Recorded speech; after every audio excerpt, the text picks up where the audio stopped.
¿Alguna vez te has preguntado cómo sería ver a Jesús en toda su gloria celestial? Imagina por un momento estar frente a una luz tan brillante que te deja sin palabras, una luz que no es de este mundo, sino un reflejo directo de lo divino. Esto no es solo una historia más de la Biblia, es un evento que transformó la fe de aquellos que lo presenciaron y sigue impactando a millones hasta hoy. La transfiguración de Jesús no fue un acto aislado, fue un momento clave que marcó la conexión entre la humanidad y la gloria celestial. Para entender este evento, debemos situarnos en el tiempo y lugar. Jesús se encuentra en un punto crucial de su ministerio. Ha realizado milagros, predicado verdades revolucionarias y desafiado las normas religiosas de su tiempo. Sin embargo, también comienza a hablar con sus discípulos sobre algo desconcertante, su inminente sufrimiento y muerte. Es un momento cargado de tensión y expectativa. Los discípulos están tratando de comprender quién es realmente Jesús y qué significa seguirlo. Es aquí donde sucede algo extraordinario. El escenario es un monte elevado, tradicionalmente identificado como el Monte Tabor o el Monte Hermón. En la cultura judía, los montes tienen un profundo significado espiritual, son lugares donde lo humano y lo divino se encuentran. Moisés recibió la ley en el monte Sinaí, y Elías experimentó la presencia de Dios en el monte Horeb. Ahora, Jesús está a punto de tener su propio encuentro trascendental en uno de estos lugares sagrados. En este monte, Jesús se aparta con 3 de sus discípulos más cercanos, Pedro, Santiago y Juan. No sabemos exactamente qué pensaban los discípulos en ese momento, pero podemos imaginar que estaban expectantes, quizá confundidos por la insistencia de Jesús en hablar de su muerte. Lo que ellos no sabían era que estaban a punto de presenciar una visión de gloria que cambiaría para siempre su percepción de Jesús y del propósito de su misión. Este es el contexto que prepara el terreno para uno de los eventos más impactantes del Nuevo Testamento. Ahora, vamos a ascender junto a Jesús y sus discípulos para descubrir qué ocurrió en lo alto del monte, y cómo este evento extraordinario revela el verdadero rostro de la gloria divina. El ascenso al monte, un camino hacia lo divino. Imagina la escena: Jesús, acompañado por Pedro, Santiago y Juan, inicia el ascenso a un monte elevado. No es una invitación al azar. Estos 3 discípulos no solo eran cercanos a Jesús, sino testigos seleccionados para momentos únicos, como la resurrección de la hija de Jairo y, más tarde, su agonía en el huerto de Getsemaní. Pero esta subida no era una simple caminata. Aunque los discípulos no lo sabían, estaban siendo guiados a un encuentro con lo divino, un momento que cambiaría para siempre su visión de quién era Jesús. La subida al monte era más que un acto físico, era una representación espiritual. Los montes en las Escrituras son símbolos de lugares altos donde el cielo y la tierra se conectan, donde los humanos se encuentran con Dios. Para los discípulos, el ascenso podría haber sido una mezcla de anticipación y desconcierto. ¿Por qué Jesús los llevaba tan lejos, a un lugar tan remoto? Quizá era una oportunidad para escapar de las multitudes que constantemente seguían a su maestro, o tal vez era simplemente otro momento de enseñanza. Pero lo que estaban a punto de presenciar iba mucho más allá de cualquier expectativa. El propósito de Jesús era claro: retirarse para orar. A lo largo de los evangelios, vemos a Jesús apartarse en momentos clave de su ministerio para buscar la presencia de su Padre. La oración no era solo un acto para Jesús, era el centro de su vida.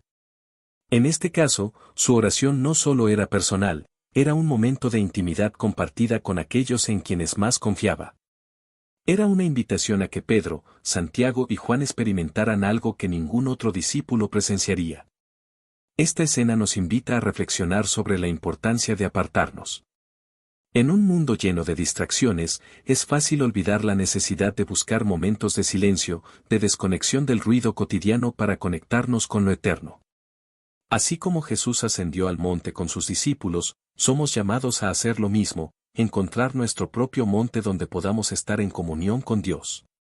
Mientras los discípulos subían, tal vez con preguntas en sus mentes y el cansancio del ascenso en sus cuerpos, no podían imaginar que al llegar a la cima, sus ojos serían testigos de un resplandor que revelaría la verdadera naturaleza de Jesús.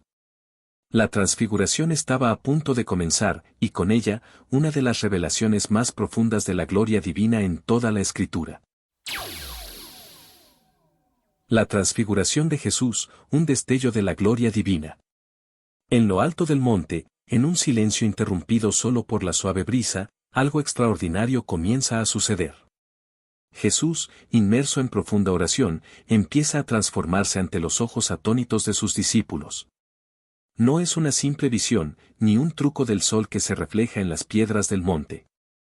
Es una transformación sobrenatural que revela una realidad mucho más grande de lo que ellos jamás imaginaron. Mientras oraba, el rostro de Jesús cambia. Ya no es el rostro familiar del Maestro al que han seguido por caminos polvorientos. Ahora, brilla con una luz celestial, una claridad que parece imposible de describir con palabras. Sus ropas, desgastadas por el camino, se vuelven blancas como la luz, más resplandecientes de lo que ningún tintorero en la tierra podría lograr, como lo describe Marcos 9:3. Este cambio es tan deslumbrante que los discípulos apenas pueden mantener los ojos abiertos para mirar. Este momento no es un truco visual, es una revelación espiritual. La luz que emana de Jesús no es reflejo, sino una manifestación de su naturaleza divina. En la Biblia, la luz a menudo simboliza la presencia y la gloria de Dios. En Génesis, Dios crea la luz como la primera señal de vida y orden. En el Éxodo, Moisés desciende del monte con el rostro resplandeciente tras hablar con Dios. Ahora, en este monte, Jesús mismo se convierte en esa luz, mostrando que no es solo un mensajero de Dios, sino el Hijo de Dios, la encarnación de su gloria. Para los discípulos, este momento es más que impactante. Es la confirmación de todo lo que han creído, y también el inicio de una comprensión mucho más profunda. En Jesús, ven la unión perfecta entre lo humano y lo divino. Es una visión que trasciende las palabras, una experiencia que les dejará marcados para siempre. El simbolismo de este evento es poderoso. La luz representa la pureza, la verdad y la presencia transformadora de Dios. Así como la luz ilumina la oscuridad, la gloria de Jesús revela la verdad de quién es Él realmente. Este momento no solo les muestra a los discípulos la gloria de Cristo, sino que también les da un vistazo al reino celestial que Él ha prometido. Es un recordatorio de que, en Jesús, lo eterno toca lo terrenal, y lo divino se hace accesible a la humanidad. Mientras los discípulos luchan por procesar lo que están viendo, algo aún más asombroso está a punto de suceder. Jesús no está solo en esta gloria celestial, pronto, aparecen dos figuras que conectan el pasado, el presente y el futuro de la historia de la salvación. La aparición de Moisés y Elías, la confirmación del plan divino. En medio de la deslumbrante luz que emana de Jesús, los discípulos perciben algo aún más sorprendente, dos figuras aparecen junto a él. No son figuras cualquiera, sino dos de los personajes más emblemáticos de la historia de Israel, Moisés y Elías. Este encuentro, que trasciende el tiempo y el espacio, es mucho más que una reunión celestial. Es un poderoso mensaje que conecta el pasado, el presente y el futuro del plan de salvación. Moisés, el gran libertador y receptor de la ley en el monte Sinaí, representa la ley que guió al pueblo de Israel durante siglos. Fue a través de Moisés que Dios reveló los mandamientos que marcaron el pacto entre él y su pueblo. Por otro lado, Elías, uno de los profetas más destacados de la historia, simboliza el mensaje profético que constantemente llamaba al pueblo a regresar a Dios, anunciando la venida del Mesías. Juntos, Moisés y Elías son los pilares del Antiguo Testamento, la ley y los profetas, ambos señalando hacia Jesús como el cumplimiento de las Escrituras. Pero este no es un simple gesto simbólico, Moisés y Elías tienen algo importante que discutir con Jesús. Según Lucas 9:31, conversan sobre el éxodo que Jesús está a punto de realizar en Jerusalén. Este término, cargado de significado, conecta la misión de Jesús con el evento más significativo del Antiguo Testamento, la liberación del pueblo de Israel de la esclavitud en Egipto. Así como Moisés lideró el primer éxodo para liberar a los israelitas, Jesús está a punto de liderar un nuevo éxodo, no solo para un pueblo, sino para toda la humanidad. Su muerte y resurrección serán el acto definitivo de liberación, salvando a todos de la esclavitud del pecado y la muerte. Este diálogo celestial subraya la conexión perfecta entre la misión de Jesús y el plan de salvación que Dios ha tejido desde el principio de los tiempos. Moisés y Elías no están ahí solo para honrar a Jesús, sino para afirmar que Él es la culminación de todo lo que representaron. Jesús no es solo un maestro iluminado o un profeta poderoso, Él es el Mesías prometido, aquel que cumple las promesas divinas y lleva a la humanidad hacia la redención. Para los discípulos, este momento debió ser abrumador. En un instante, se encuentran no solo con su Maestro glorificado, sino con las figuras más veneradas de su fe. Moisés y Elías confirman lo que Jesús ha estado tratando de enseñarles, que su misión en Jerusalén, aunque dolorosa, es parte del plan eterno de Dios. Este encuentro también nos invita a reflexionar. Así como Moisés y Elías señalaron hacia Jesús, todo en nuestras vidas debería apuntar hacia Él. La conexión entre la ley, los profetas y la misión de Jesús nos recuerda que la salvación no es un evento aislado, sino el resultado de un plan divino que comenzó mucho antes de que pudiéramos imaginar. Y, mientras los discípulos intentan asimilar este momento, la gloria de Dios se hace aún más evidente, marcando el punto culminante de esta experiencia transformadora. La voz de Dios, la confirmación celestial. Mientras los discípulos aún trataban de procesar la gloria que estaban presenciando y la extraña propuesta de Pedro de construir refugios, algo aún más asombroso ocurrió. Una nube luminosa descendió sobre ellos, envolviendo todo el monte en un resplandor sobrenatural. Este no era el tipo de nube que anuncia lluvia, era una manifestación directa de la presencia de Dios. Similar a la nube que guió al pueblo de Israel en el desierto o la que llenó el templo de Salomón como señal de la gloria divina. En ese momento, desde la nube se escuchó una voz clara y poderosa que declaró: «Este es mi Hijo amado, en quien me complazco». Escúchenlo, Mateo 17:5. Estas palabras no solo resonaron en los oídos de los discípulos, sino que probablemente impactaron profundamente sus corazones. Era la voz del mismo Dios Padre, confirmando de manera irrefutable la identidad de Jesús como su Hijo y el cumplimiento de todas las promesas y profecías. La declaración divina está llena de significado. Cuando Dios dice «Este es mi Hijo amado», reafirma lo que había proclamado en el bautismo de Jesús, Mateo 3:17, destacando la relación especial entre el Padre y el Hijo. Al agregar «en quien me complazco», Dios subraya que todo lo que Jesús ha hecho y está por hacer está alineado con su voluntad perfecta. Pero lo más crucial para los discípulos es la instrucción final: escúchenlo. Este mandato es una llamada directa a los discípulos y, por extensión, a todos los que sigan a Jesús. En un mundo lleno de voces contradictorias y expectativas humanas, Dios señala a Jesús como la autoridad suprema. Escuchar a Jesús significa obedecer sus enseñanzas, aceptar su misión y confiar en Él, incluso cuando lo que dice y hace no encaje con nuestras expectativas terrenales. Para los discípulos, esta voz era a la vez reconfortante y aterradora. Reconfortante porque confirmaba que estaban siguiendo al verdadero Hijo de Dios, aterradora porque les recordaba la grandeza y santidad de aquel a quien servían. La nube luminosa, la voz celestial y la declaración de Dios crearon un momento tan majestuoso que los discípulos no pudieron hacer otra cosa que postrarse con el rostro en tierra, temblando de miedo. Este evento también refuerza la autoridad de Jesús en el plan de salvación. No es simplemente un profeta más, ni un maestro sabio, es el Hijo de Dios, el único mediador entre la humanidad y el Padre. Su enseñanza, su vida y su misión son el camino, la verdad y la vida. Y la voz de Dios lo deja claro: no hay otro a quien deban seguir, no hay otra palabra que deban escuchar. Mientras la nube se disipaba y el eco de la voz divina se desvanecía, los discípulos, todavía sobrecogidos, levantaron la vista para descubrir algo que marcaba el final de esta visión celestial. Moisés y Elías ya no estaban. Solo quedaba Jesús, una vez más con su apariencia humana.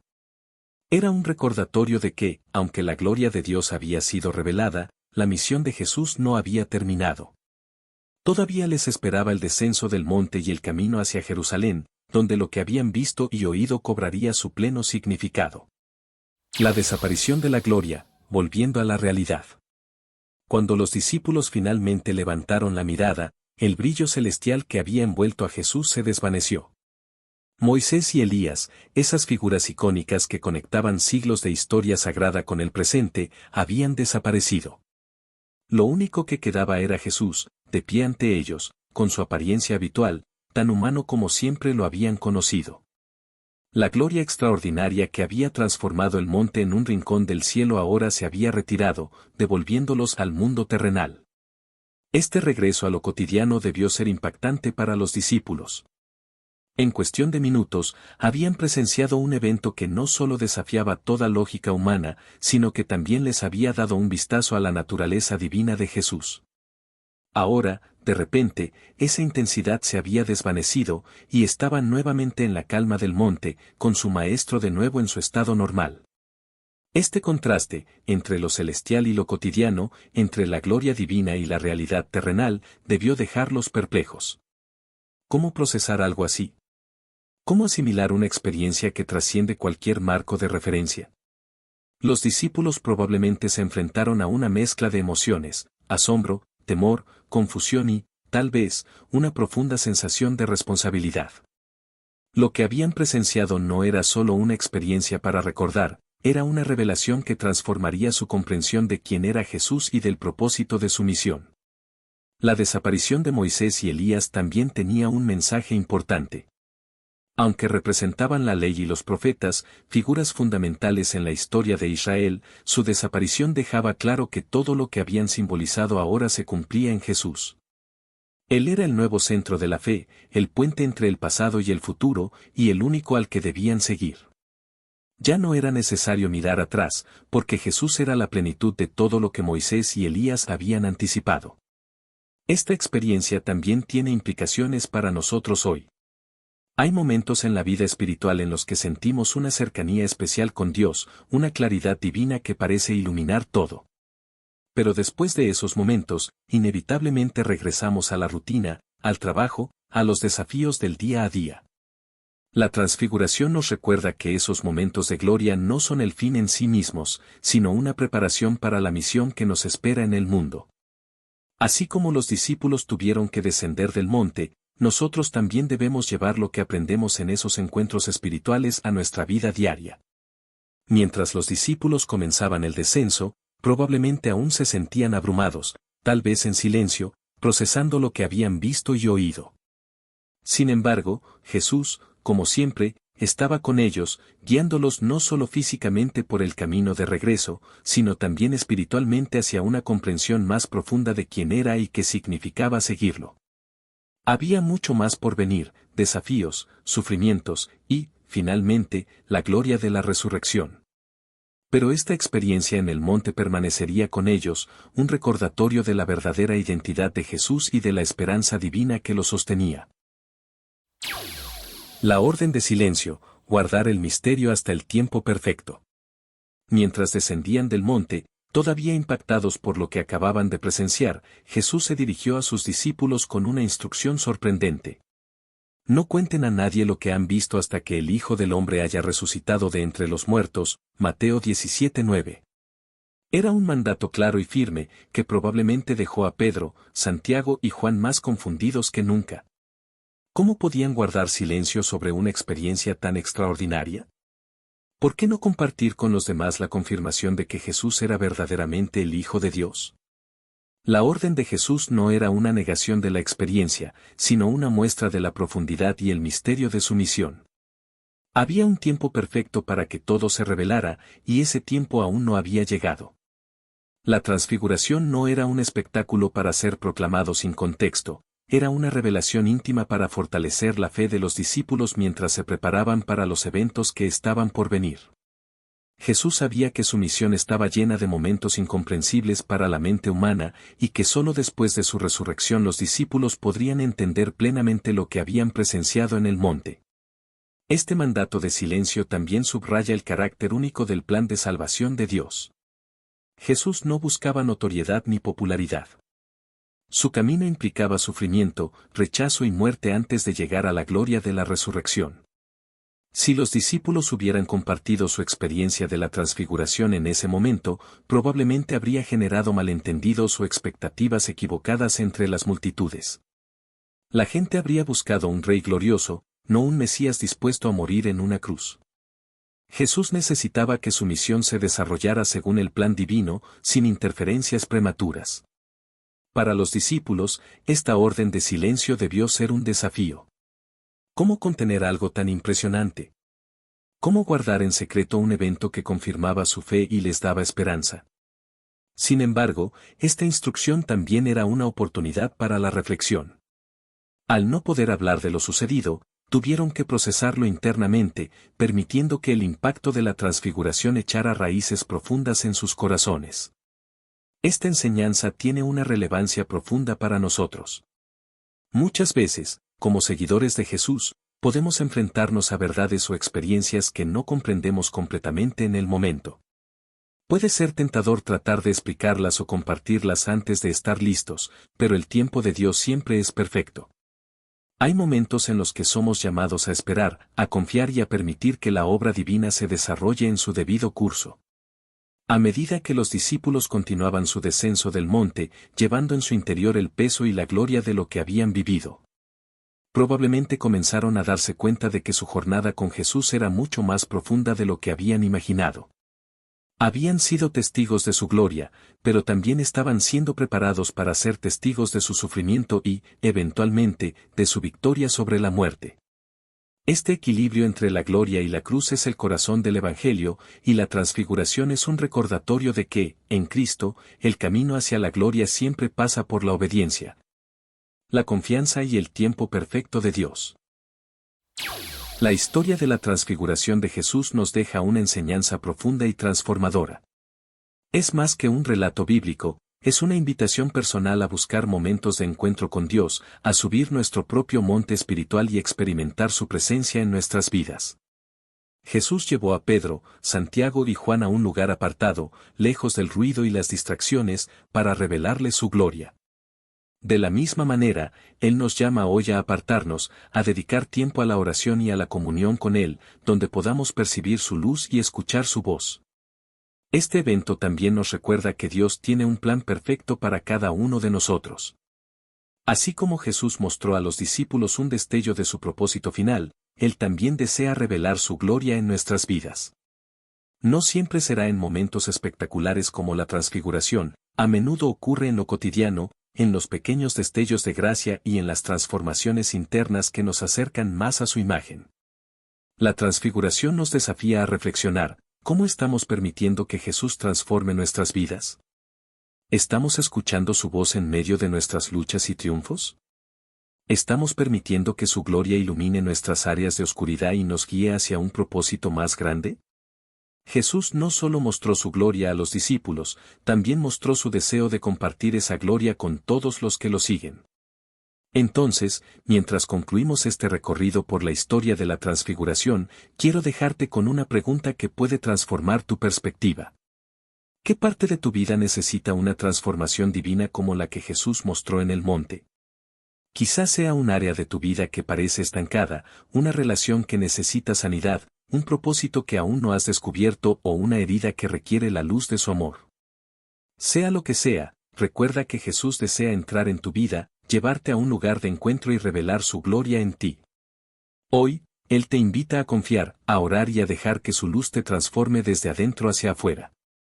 Al igual que los discípulos descendieron del monte con una visión renovada de quién era Jesús, tú también puedes salir de este momento con una fe más fuerte, un corazón más dispuesto y una vida lista para reflejar su gloria.